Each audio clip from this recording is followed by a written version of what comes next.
Hello examiner family. അപ്പോൾ എൻ്റെ മക്കളെല്ലാവരും നമ്മുടെ നീറ്റ് എക്സാമൊക്കെ അടിപൊളിയായിട്ട് എഴുതിയിട്ടുണ്ടായിരിക്കും അല്ലേ? അപ്പോൾ നമ്മുടെ നീറ്റ് എക്സാമൊക്കെ കഴിഞ്ഞു. അപ്പോൾ കുറേ പേര് എക്സ്പെക്റ്റ് ചെയ്തതിലും വളരെ ഈസി ആയിരുന്നു ക്വസ്റ്റ്യൻ പേപ്പർ. അപ്പോൾ കുറേ പേര് നല്ല രീതിയിൽ എക്സാം അറ്റൻഡ് ചെയ്തിട്ടുണ്ടായിരിക്കും. പക്ഷെ കുറേ പേർക്ക് വിചാരിച്ച പോലെ നല്ല രീതിയിൽ എക്സാം അറ്റൻഡ് ചെയ്യാത്ത കുറേ മക്കളുണ്ടായിരിക്കും. അപ്പോൾ നീറ്റ് എക്സാമൊക്കെ കഴിഞ്ഞു. അപ്പോൾ നിങ്ങൾ കഴിഞ്ഞ സമയത്ത് എത്ര ക്വസ്റ്റ്യൻസൊക്കെ അറ്റൻഡ് ചെയ്തു, അതിൻ്റെ മാർക്കൊക്കെ നിങ്ങൾ ഓൾറെഡി കാൽക്കുലേറ്റ് ചെയ്തിട്ടുണ്ടായിരിക്കും. ഇനി അത് ആലോചിച്ചിരുന്ന് നമ്മുടെ സമയം കളയരുത്. ഓക്കെ, അത് ആലോചിച്ച് ഒരിക്കലും എൻ്റെ മക്കൾ സമയം കളയരുത്. റിസൾട്ട് വരുന്നത് വരെ എന്ത് ചെയ്യുക, വെയിറ്റ് ചെയ്യുക. നമുക്ക് ആകെ ചെയ്യാൻ പറ്റുന്ന കാര്യമാണ് റിസൾട്ട് വരുന്നത് വരെ നമുക്ക് വെയിറ്റ് ചെയ്യാം. കാരണം കട്ട് ഓഫ് എത്രയാണ്, ഇത്ര കട്ട് ഓഫിൽ ഉണ്ടായി കഴിഞ്ഞാലാണ് നമുക്ക് ഗവൺമെൻറ് കോളേജസിൽ അഡ്മിഷൻ കിട്ടുക. അതിൻ്റെ നമ്മുടെ കറക്റ്റ് ആയിട്ടുള്ള കാര്യങ്ങളൊന്നും വന്നിട്ടില്ല. അപ്പോൾ റിസൾട്ടിന് വേണ്ടിയിട്ട് വെയിറ്റ് ചെയ്യാമെന്ന് മാത്രമാണ് ഇപ്പോൾ നമുക്ക് ഇവിടെയുള്ള ഓപ്ഷൻ എന്ന് പറയുന്നത്. പക്ഷേ ഇത് കൂടാതെ തന്നെ വേറെ കുറേ ഓപ്പർച്യൂണിറ്റി നമ്മുടെ ചുറ്റുമുണ്ട്.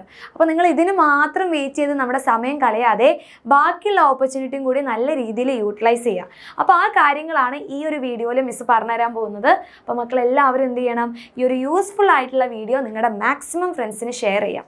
ഓക്കെ, അപ്പോൾ ഇനി നമുക്ക് വരുന്ന എക്സാമാണ് നമ്മുടെ കീം എക്സാം. അപ്പോൾ KEAM engineering exam June 5th to 9th ആണ് നമ്മുടെ എക്സാം ഡേറ്റ് എന്ന് പറയുന്നത്. അതുകൂടാതെ തന്നെ നമ്മുടെ ഫാർമസി ആണെങ്കിൽ ജൂൺ 9th നമ്മുടെ എക്സാം ഡേറ്റ് വരുന്നത്. ഇനി നെക്സ്റ്റ് നമ്മുടെ കുസാറ്റ് എക്സാമിൻ്റെ ഡേറ്റ് എന്ന് പറയുന്നത് മെയ് 10th ഓൺവേർഡ്സ് ആണ്. അതായത് വരുന്നതിലാണ് നമ്മുടെ കുസാറ്റ് എക്സാം എന്ന് പറയുന്നത്.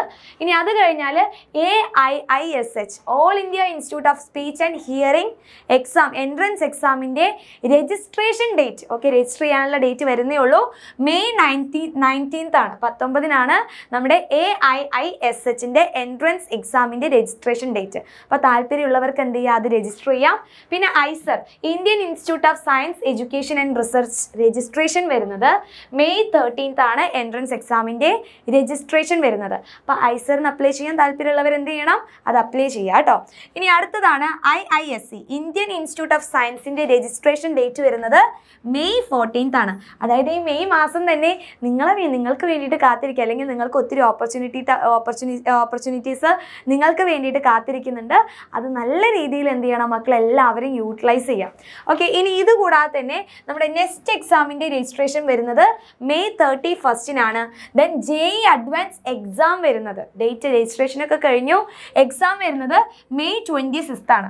അപ്പോൾ ഈ സമയത്ത് നിങ്ങൾ എന്ത് ചെയ്യണം, ഈ എക്സാമിനൊക്കെ അപ്ലൈ ചെയ്തിട്ടുള്ള ആൾക്കാർ, രജിസ്റ്റർ ചെയ്തിട്ടുള്ള ആൾക്കാർ അതിന് വേണ്ടിയിട്ട് നല്ല രീതിയിൽ പ്രിപ്പയർ ചെയ്യുക. ഇനി നീറ്റ് എക്സാം ഞാൻ വിചാരിച്ച പോലെ എനിക്ക് എഴുതാൻ പറ്റിയിട്ടില്ലല്ലോ എന്ന് വിചാരിച്ച് ആ ഒരു വിഷമത്തിലൊന്നും ഇങ്ങനെ ഇരിക്കേണ്ട ആവശ്യമില്ല. നല്ല രീതിയിൽ എഴുതിയിട്ടുള്ളവരും വിചാരിച്ച പോലെ എഴുതാൻ പറ്റാത്ത മക്കൾ എന്ത് ചെയ്യണം, ഇനി വരുന്ന എക്സാമിന് വേണ്ടിയിട്ട് നല്ല രീതിയിൽ പ്രിപ്പയർ ചെയ്യാം. ഓക്കെ, അത് മാത്രമേ നമുക്ക് ചെയ്യാൻ പറ്റുള്ളൂ. അപ്പോൾ നന്നായിട്ട് പഠിക്കുക.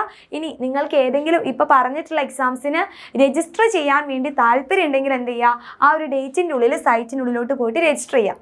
ഇനി അതുകൂടാതെ എയിംസിൻ്റെ ഡോക്യുമെൻറ്റ് സബ്മിഷൻ, അതായത് ചില ഡോക്യുമെൻറ്റ് സബ്മിറ്റ് ചെയ്ത് കഴിഞ്ഞാൽ ചിലപ്പോൾ ഡിഫക്റ്റീവ് ആവാം, അത് ചിലപ്പോൾ കറക്റ്റ് ആയിരിക്കണം എന്നില്ല. അപ്പോൾ അങ്ങനെയുള്ളതിൻ്റെ ഡോക്യുമെൻറ്റ് സബ്മിഷൻ ഡേറ്റ് വരുന്നത് മെയ് 13th 13 വരുന്നത്. പിന്നെ CUT എക്സാം വരുന്നത് May 15th to May 24th ആണ്. അപ്പോൾ അതൊക്കെ എക്സാം ഡേറ്റ് ആണ്. ഓക്കെ, അപ്പോൾ നിങ്ങൾ എന്ത് ചെയ്യുക, നിങ്ങളുടെ ഫ്രണ്ട്സിനൊക്കെ ഈ ഒരു വീഡിയോ ഷെയർ ചെയ്യുക. കുറേ പേര് കുറേ എക്സാംസിനൊക്കെ അപ്ലൈ ചെയ്തിട്ടുണ്ടായിരിക്കും. സോ അപ്ലൈ ചെയ്തിട്ടുള്ള ആൾക്കാരൊക്കെ എന്ത് ചെയ്യണം, അതിന് വേണ്ടിയിട്ട് പ്രിപ്പയർ ചെയ്യുക. ഇനി രജിസ്റ്റർ ചെയ്യാനുള്ള കുറേ എക്സാംസിൻ്റെ കാര്യങ്ങളും ഈ ഒരു വീഡിയോയിൽ മിസ് പറഞ്ഞു തന്നിട്ടുണ്ട്. അപ്പോൾ രജിസ്റ്റർ ചെയ്യാൻ താല്പര്യമുള്ള ആൾക്കാർ എന്ത് ചെയ്യുക, ആ ഒരു ഓപ്പർച്യൂണിറ്റി നല്ല രീതിയിൽ തന്നെ യൂട്ടിലൈസ് ചെയ്യുക. കാരണം ഒരു അവസരം മാത്രമല്ല നമ്മുടെ കഥകി വന്ന് മുട്ടുക, കുറേ അവസരങ്ങൾ ഉണ്ടായിരിക്കും. അത് നല്ല രീതിയിൽ യൂട്ടിലൈസ് ചെയ്ത് കഴിഞ്ഞാൽ നിങ്ങൾക്ക് നല്ലൊരു ഫ്യൂച്ചർ ഉണ്ടായിരിക്കും. ഓക്കെ, അപ്പോൾ നീറ്റ് എക്സാം എന്തായാലും കഴിഞ്ഞു. ഇനി നീറ്റ് എക്സാമിൻ്റെ റിസൾട്ടിന് വേണ്ടിയിട്ട് നിങ്ങളെല്ലാവരും വെയിറ്റ് ചെയ്യുക. അതിൻ്റെ ഉള്ളിൽ നിങ്ങൾക്ക് കിട്ടുന്ന ഓരോ അവസരങ്ങളും നല്ല രീതിയിൽ തന്നെ യൂട്ടിലൈസ് ചെയ്യുക. ഓക്കെ, അപ്പോൾ എല്ലാവരും എന്ത് ചെയ്യണം, വേഗം രജിസ്റ്റർ ചെയ്തിട്ടുണ്ടെങ്കിൽ, ഇതിൽ ഏതെങ്കിലും എക്സാമിനൊക്കെ നിങ്ങൾ രജിസ്റ്റർ ചെയ്തിട്ടുണ്ടെങ്കിൽ അതിനൊക്കെ നല്ല രീതിയിൽ പ്രിപ്പയർ ചെയ്യുക. All the best.